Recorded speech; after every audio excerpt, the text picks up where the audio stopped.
Salut à tous, c'est Type68. Aujourd'hui, on se retrouve pour une nouvelle vidéo. Alors, je vais vous montrer mes deux gros chantiers du mois passé.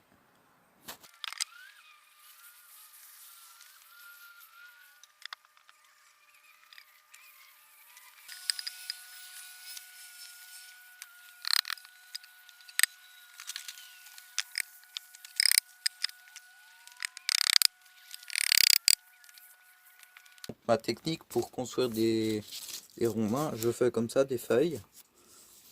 Donc, avec la forme des bois. Pas du tout à l'échelle, juste le nombre de ronds-mains respectés s'il y a des sections. Donc là, je marque mes sections qu'il me faut vu que je suis imposé, vu que je suis sur un bâtiment existant.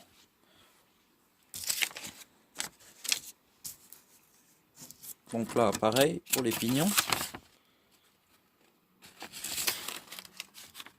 Côté porte. Et puis là, comme ça, je peux me trimballer dans la forêt. Donc j'ai mes longueurs, j'ai ma section. Donc je peux juste me trimballer dans la forêt, couper mon morceau de bois, le noter au bout si c'est un mur nord, sud, est, ouest. Ça c'est le mur nord.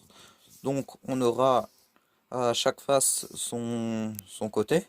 Donc celui-là là, c'est le mur nord. Du coup on aura nord 1, nord 2, nord 3, nord 4. Et c'est marqué là. N1, N2, N3, N4, N5 et à l'infini nombre de morceaux de bois qu'il faut.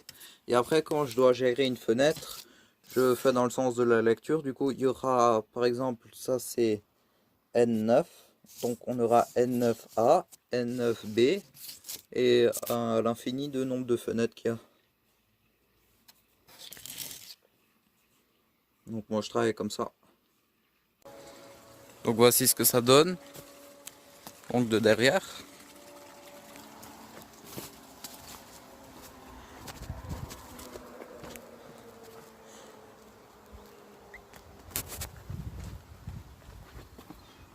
Et ça c'est l'entrée. Donc là on a fait un seuil en tôle et en épais. Ça c'est une poignée que j'ai récupérée. Ça c'est des vieilles lames de terrasse que j'ai rabotées. Et j'ai fait une petite faillure pour faire couvre-joint. Donc le sol je l'ai fait en pierre.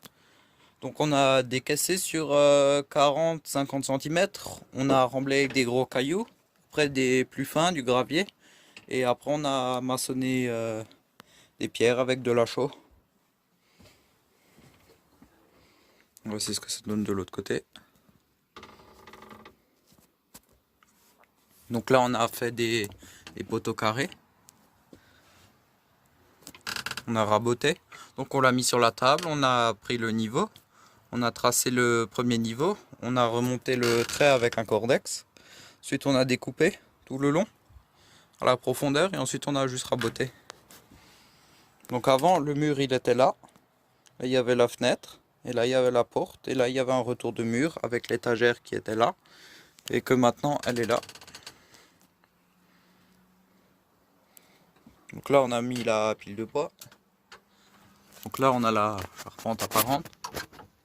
Donc là j'ai récupéré le plancher qui était là pour faire le plafond. Donc là c'est pas jointé, c'est normal. Il y a de l'espace parce que là derrière j'ai enlevé les cache-moineaux pour que la chaleur puisse monter à l'étage vu que ça chauffe beaucoup.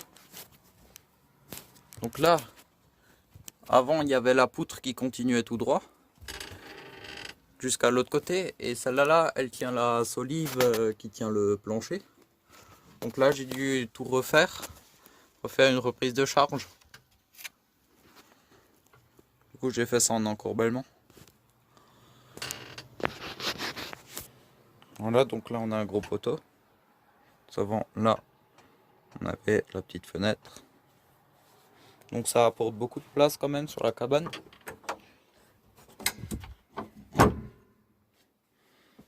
Donc là on a l'interrupteur là. Avant il était sur le mur ici. Du coup là j'ai juste fait courir le fil là au-dessus. Et là on a la lumière. Donc je l'ai un peu incliné vers ici. Pour que ça éclaire plus vers le coin là. Donc voici mes derniers travaux. Donc là je l'ai entièrement refait.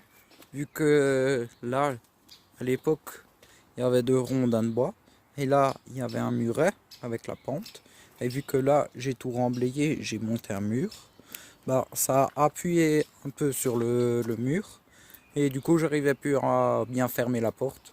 Du coup, j'ai décidé d'entièrement la démonter, donc j'ai reconstruit dans la configuration comme ça.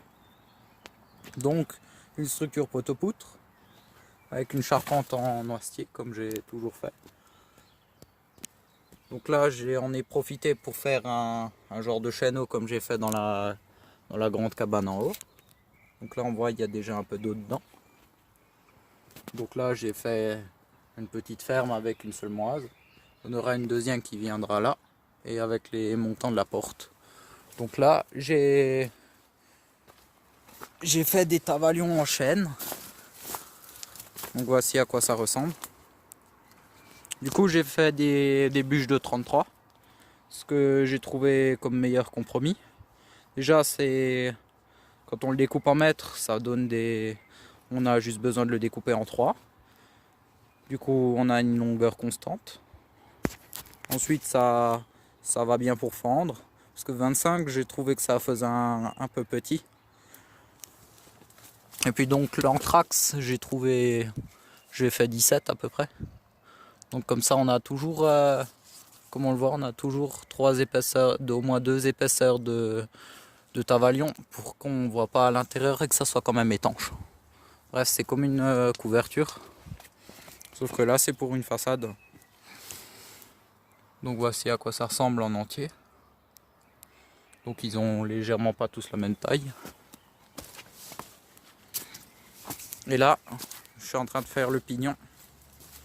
Donc là, pour le pignon, j'ai encore rajouté une traverse un peu plus bas. Comme ça, après j'en mets en biais.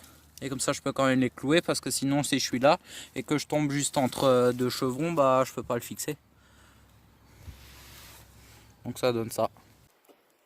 Donc en l'absence de départoir, bah, je l'ai fait avec la hache. Donc je prends 5000 à peu près sur ma largeur de mon morceau. Donc je fais une première entaille tout le long pour que ça attire bien toutes les fibres.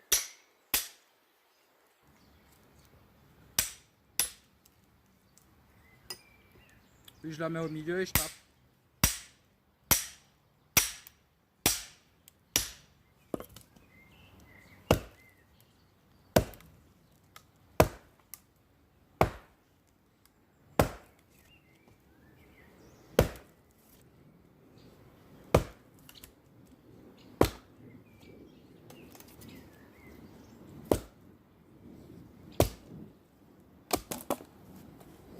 Donc ça nous donne ça.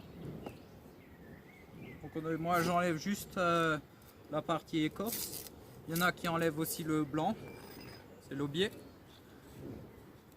Et ça c'est du chêne. Normalement on les fait avec du châtaignier, mais je récupère les chênes qui tombent dans la forêt, alors ça me débarrasse.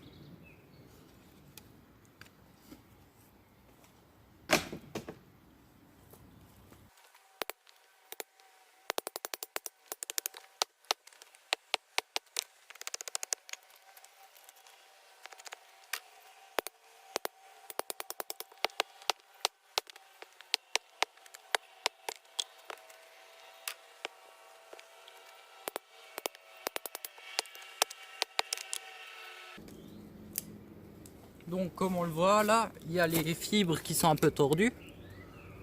Donc ça fait un peu fin. Donc c'est pas grave, vu que c'est recouvert jusqu'à ce niveau là, du coup ça c'est couvert. Et on n'a plus de problème.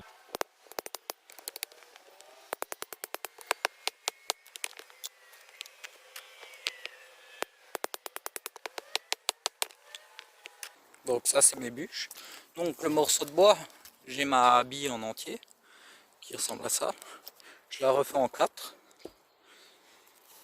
Et après je fends dans ce sens là. Jusqu'à que ça devient trop fin. Parce qu'après, si on a le bois dans le sens de la fibre, il va avoir tendance à casser en deux. Alors que s'il est comme ça, il va bien fendre droit. Parce qu'un arbre, quand il sèche et qu'il fend, il fendra toujours dans ce sens là. Comme on peut le voir sur ce morceau de bois, il a bien fendu dans ce sens-là. Du coup, si on fait tous nos bardeaux dans ce sens-là, dans le rayon du bois, bah on n'aura pas de risque que ça fend. Donc de dedans, ça ressemble à ça. Donc on voit bien les deux traverses. Où est-ce que je cloue mes caches au-dessus. Et là, les traverses à environ 17. Donc on le voit, il y a un peu de lumière qui passe. Là pareil. Mais de l'extérieur, on voit quasiment rien.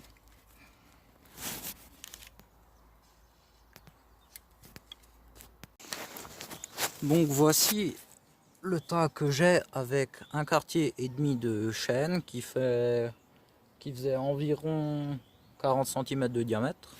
Donc on en a des beaux, on en a des plus petits, on en a des plus fins. Donc le but, c'est juste de croiser les joints. C'est comme des tuiles en fait. On croise juste le joint du dernier, comme on le voit, même si c'est pas de beaucoup. Parce qu'en fait, le bois, quand il va sécher, il va quand même se rétracter, alors sinon on verra des jours. Et au moins, comme ça, s'il pleut, c'est bien étanche. Donc moi, je les cloue avec des pointes de 50 et je les replie au bout. Alors on peut très bien les clouer avec des pointes de 30 ou de 40. C'est juste comme ça parce que c'est assez fin, ça plie facilement et en plus ça maintient un peu plus de fibre de bois. Alors moi je fais comme ça. Donc là les taches noires, ça c'est je pense du tanin. Donc ça, le chêne il crache beaucoup de tanin, du coup ça va faire souvent des taches. Donc c'est de ça que je parlais, que après on ne peut plus le fixer. Parce que là on a bien des lattes qui traversent, mais là en haut, du coup on n'a plus rien. Du coup là, vu qu'il y a la traverse qui descend là, je peux quand même mettre ma pointe là-dedans. Et en plus ça tient le bardeau qui est juste en dessous. Donc voici ce que ça donne. Donc on voit les petits bardeaux qui couvrent les arêtes. Donc moi je finis comme ça. Comme ça, ça cache bien toutes les découpes et tous les trucs. Donc là, pour le raccord des deux versants, j'ai fait comme ça. Juste laisser mourir les deux versants l'un contre l'autre. Bon bah voici ce que ça donne le stockage de bois.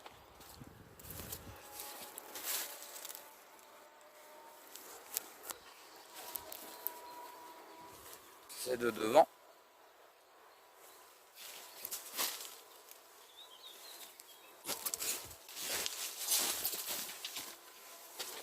Ça c'est la façade côté porte.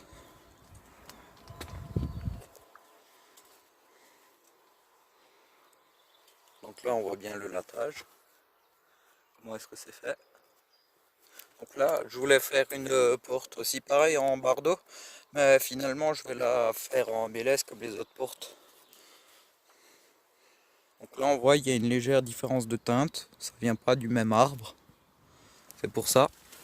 Et là du coup on a une petite piscette qui récupère toute l'eau du toit. Et là du coup une baguette de finition. Et là dedans tout le stockage du bois. Il y en a quelques morceaux. Une cabane pleine. Et là à l'entrée j'ai mis une petite tôle pour canaliser l'eau surtout de la piscette. Et aussi vu que le terrain y penche, bah vu que là on le voit bien, vu que le mur il descend là, toute l'eau vient d'habitude dans la cabane et la neige en hiver. Du coup là j'ai mis une tôle qui court et là après derrière il y a un petit tunnel en pierre qui se rejette de l'autre côté.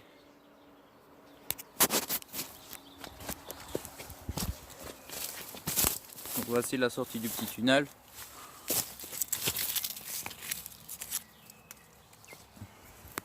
Suffit pas de beaucoup. Et là il y a aussi un petit tunnel dans le mur en pierre juste ici parce que là il y a le rocher et j'avais creusé une rigole dans la roche pour canaliser l'eau et là c'est la sortie du coup parce que là il y a beaucoup d'eau en hiver. C'est une zone plutôt humide. C'est la fin de la vidéo, j'espère qu'elle vous aura plu. N'oubliez pas de liker et de vous abonner à ma chaîne. Salut à tous, c'était Type 68.